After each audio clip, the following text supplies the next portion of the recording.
Good morning, Hank. It's Tuesday. I want to talk about Ukraine today, but this is extremely complicated, and I just want to apologize in advance for anything that I get wrong, leave out, oversimplify, okay? Okay. So this is Ukraine, the second largest country in Europe by area, and this is the Crimean Peninsula, which saw much of the fighting in the Crimean War that lasted from 1853 to 1856. It was sort of a Catholic versus Orthodox thing, but the larger cause was Europe fearing that Russia's power would expand as the Ottoman Empire declined. So Britain, France, and the kinda still a thing Ottoman Empire teamed up to eventually defeat Russia, and 500,000 people died, and it was generally pretty awful, and obviously resolved very little since Europe just 60 years later would go ahead and have World War I. Then toward the end of World War I, Russia had its famous communist revolution, and Ukraine enjoyed a brief period of independence, although enjoyed may not be quite the right verb. In fact, from 1917 to 1921, Ukraine was mired in endless wars among competing factions, including Poland and the USSR and Ukrainian nationalists, even some real live anarchists. It was all very complicated. It was also extremely violent. More than 1.5 million people died. And then finally, Ukraine became part of the USSR and things became more stable for a while.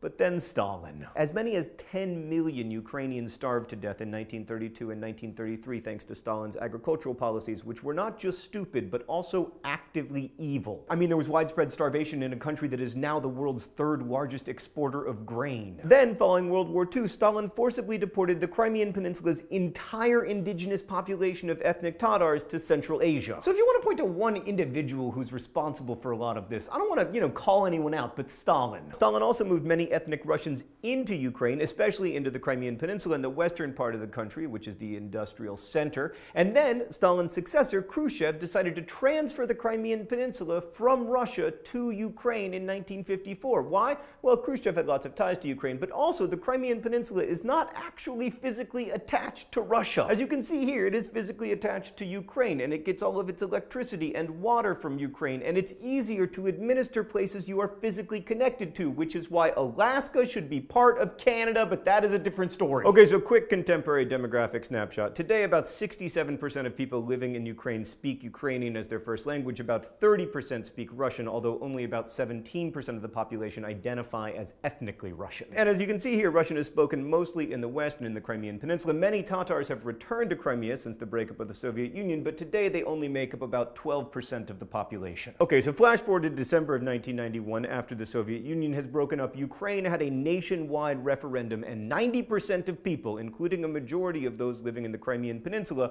voted for independence from Russia. But Ukraine remained much more closely aligned with Russia than many other former Soviet republics did, like, for instance, Estonia, which is now part of the European Union. In 2004, there was an election, and there were widespread reports of vote rigging, but the Russian-friendly Viktor Yanukovych was elected. The opposition leader, Viktor Yushchenko, led massive street protests in Kiev that came to be known as the Orange Revolution. That opposition leader, Yushchenko, was disfigured and almost died as a result of mysterious poisoning. Side note, but the number of mysterious poisonings in Russia and Eastern Europe has absolutely skyrocketed since Putin came to power in Russia, which I'm sure is a coincidence. Anyway, the Orange Revolution protests led to a second election, and the poisoned opposition leader Yushchenko won, and yay, everything would be made of puppies and freedom and rainbows and friendliness toward Europe forever, except no. For one thing, a lot of people in Ukraine, especially in the western part, want to be more closely allied with Russia, and also, despite being an economist, Yushchenko wasn't very good at running the Ukrainian economy. Also, Yushchenko couldn't push through austerity measures needed to deal with Ukraine's rising debt, and his friendliness toward Europe infuriated Russia, which cut off gas supplies briefly, but disastrously, to Ukraine in 2006. So by 2010, Ukraine was being led by the Europe-friendly and somewhat corrupt Yulia Tymoshenko, and then there were elections. And the presidential election, declared free and fair by international observers, was won by the aforementioned Russian-friendly Viktor Yanukovych. In November 2013, Yanukovych announced that Ukraine would abandon an agreement to strengthen ties with the EU and would instead become a closer ally of Russia.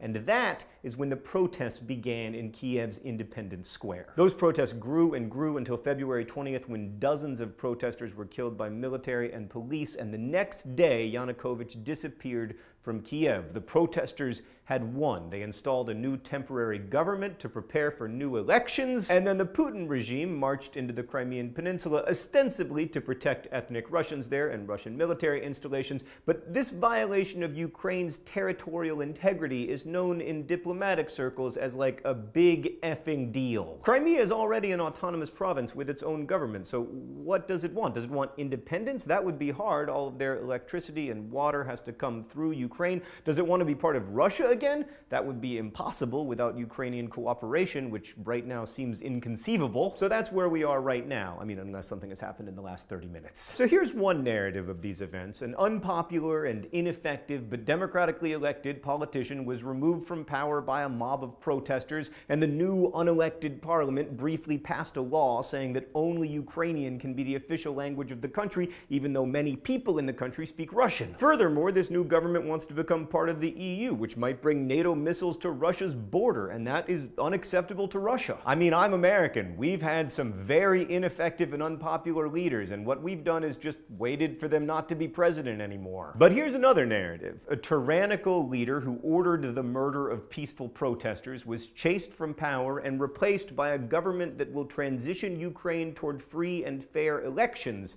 and Russia responded to that by invading Ukraine. Hank, I'm not trying to make a false equivalence here, but I think it's really important to understand both of these narratives. And I wanted to give a little more historical context than we've been seeing on the news, because it helps us to understand that the pull between Western Europe and Russia in Ukraine is not new. I mean, the word Ukraine itself means borderland. It has for centuries functioned as the border between West and East. What Ukraine needs is stability, decades of stability, so it can grow to have its own identity, to have relationships with both Europe and Russia without being controlled by either. Right now, that dream seems really far away, but 60 years ago, Japan was in ruins. 25 years ago, Germany was divided into two countries. 12 years ago, Sierra Leone was mired in a horrific and seemingly endless civil war. But today, it's the second fastest growing economy in the world. The arc of history is long, Hank. Let's hope that it bends toward peace.